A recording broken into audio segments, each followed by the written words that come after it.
Breaking news చూస్తున్నారు. ఓటుకు note కేసులో మాజీ ఎమ్మెల్యే ఆళ్ల రామకృష్ణారెడ్డి వేసిన పిటిషన్ కొట్టివేసింది సుప్రీంకోర్టు. పిటిషన్ను కొట్టేసింది సుప్రీంకోర్టు ధర్మాసనం.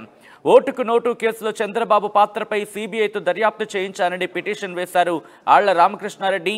ఆళ్ల వేసిన 2 పిటిషన్లను డిస్మిస్ చేసింది సుప్రీంకోర్టు. రాజకీయ కక్ష సాధింపులకు కోర్టులను వేదిక చేయొద్దంటూ కూడా సూచించింది. ఆళ్ల రామకృష్ణారెడ్డిని ఈ సందర్భంగా మందలించారు జస్టిస్ సుందరేష్. హైకోర్టు ఇచ్చిన తీర్పుని సమర్థించింది సుప్రీంకోర్టు. ఇదే అంశానికి సంబంధించి అప్డేట్స్ అందించేందుకు మా ప్రతినిధి రామకృష్ణ ఫోన్ లైన్లో జాయిన్ అవుతున్నారు. రామకృష్ణ, ఇంకా ఎటువంటి స్టేట్మెంట్స్ ఇచ్చింది సుప్రీంకోర్టు? ఈ నేపథ్యంలో ఆళ్ల రామకృష్ణారెడ్డి నెక్స్ట్ స్టెప్ ఏంటంటూ కూడా న్యాయవాదులు చెప్తున్నారు అక్కడ. ఇక ఓటుకు నోటు కేసులో వైసీపీ నేత ఆళ్ల రామకృష్ణారెడ్డికి భారీ షాక్ తగిలిందని చెప్పొచ్చు. మరి ఆయన వేసిన 2 పిటిషన్లను కూడా సర్వోన్నత న్యాయస్థానం సుందరేశం ధర్మాసనం కొట్టివేసింది. ముఖ్యంగా హైకోర్టు ఇచ్చిన తీర్పుని సమర్థించింది. మరి అలాగే దాంతోపాటు ఇది చంద్రబాబుకి చాలా భారీ ఊరట అని చెప్పాలి.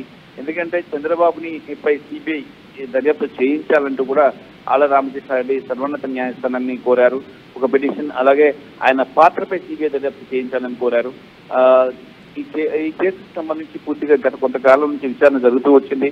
మరి ప్రస్తుతం అయితే ఈ కేసులో 2 పిటిషన్స్ ఆళ్ల రామకృష్ణారెడ్డి వేసిన 2 పిటిషన్లు కొట్టివేసింది. ఇది చంద్రబాబు నాయుడుకి చాలా భారీ ఊరటని చెప్పాలి. దాంతోపాటు సుప్రీంకోర్టు ధర్మాసనం కూడా కొన్ని వ్యాఖ్యలు చేసింది. ఏంటంటే రాజకీయ కక్ష సాధింపు చర్యలకు సుప్రీంకోర్టుని వేదిక చేయొద్దు అంటూ కూడా చెప్పింది. ఇది కూడా చాలా పెద్ద మందలింపు రామకృష్ణారెడ్డికి అని చెప్పచ్చు.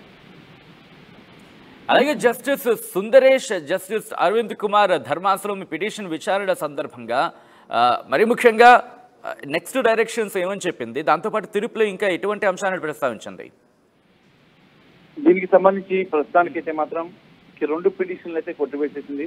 అలాగే ఇంకొక కీలకమైన అంశం ఏంటంటే వీటికి దీనికి అంటే ఇలా రాజకీయ కక్ష సాధింపులకు వాటికి కోర్టులను వేదిక చేసుకోవద్దని చెప్పేసి స్ట్రాంగ్ గా వార్నింగ్ ఇచ్చింది రామకృష్ణారెడ్డికి. అంటే ఇది కేవలం కక్ష సాధింపు చర్యగానే భావించింది.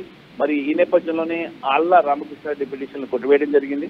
మరి దీంతో ఇది చాలా పెద్ద షాక్ వైసీపీ నేతలకు అని చెప్పచ్చు. ఎందుకంటే చంద్రబాబు పాత్ర ఉంది ఈ ఓటుకు నోటు కేసు అని చెప్పి మొదటి నుంచి కూడా వైసీపీ అనేక విమర్శలు చేసుకుంటూ వచ్చింది. మరి ఇది అప్పట్లో చాలా సంచలనం సృష్టించింది. ప్రస్తుతానికి ఈ కేసుకు సంబంధించి విచారణ జరపడంతో పాటు అలాగే ఎవరైతే వైసీపీ నేత కంప్లైంట్ చేశారు పిటిషనర్, ఆ పిటిషనర్ వేసిన పిటిషన్ అంటే కూడా పరిశీలించిన తర్వాత ఫైనల్ గా ధర్మాసనం ఈ కేసుకు సంబంధించి కీలకమైన తీర్పు చెప్పింది. మరి అలాగే రామకృష్ణారెడ్డిని కూడా justice Sundaresh మందలించారు.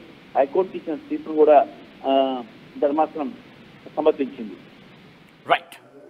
Right Ramakrishna, so మొత్తంగా అయితే మాత్రం అప్పట్లో ఓటుకు నోటు కేసు ఎంత సంచలనంగా మారిందో చూసాం. మరి ముఖ్యంగా అటు చంద్రబాబు నాయుడు, ఇటు రేవంత్ రెడ్డి వీళ్ళిద్దరి పేర్లను కూడా చాలా ప్రముఖంగా వినిపించిన సందర్భం. ఈ నేపథ్యంలో ఇప్పుడు ఇదే అంశానికి సంబంధించి ఇదే కేసుకు సంబంధించి ఓటుకు నోటు కేసులో మాజీ ఎమ్మెల్యే ఆళ్ల రామకృష్ణారెడ్డి వేసిన పిటిషన్ కొట్టేసింది సుప్రీంకోర్టు.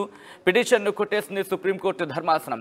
ఓటుకు నోటు కేసులో చంద్రబాబు పాత్రపై సిబిఐతో దర్యాప్తు చేయించాలంటూ కూడా పిటిషన్ దాఖలు చేశారు ఆళ్ల రామకృష్ణారెడ్డి.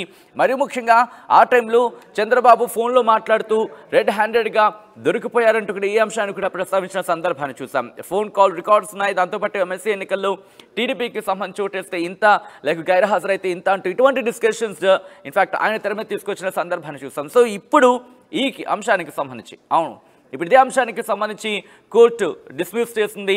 ఆళ్ల వేసిన 2 పిటిషన్స్ని కూడా డిస్మిస్ చేసింది సుప్రీంకోర్టు. రాజకీయ కక్ష సాధింపులకు కోర్టులను వేదిక చేయొద్దంటూ కూడా ఆళ్ల రామకృష్ణారెడ్డిని మందలించింది సుప్రీంకోర్టు ధర్మాసనం. జస్టిస్ సుందరేష్ అలాగే జస్టిస్ అరవింద్ కుమార్ ధర్మాసనం ఈ పిటిషన్ను విచారించింది. హైకోర్టు ఇచ్చిన తీర్పుని సమర్థించింది సుప్రీంకోర్టు.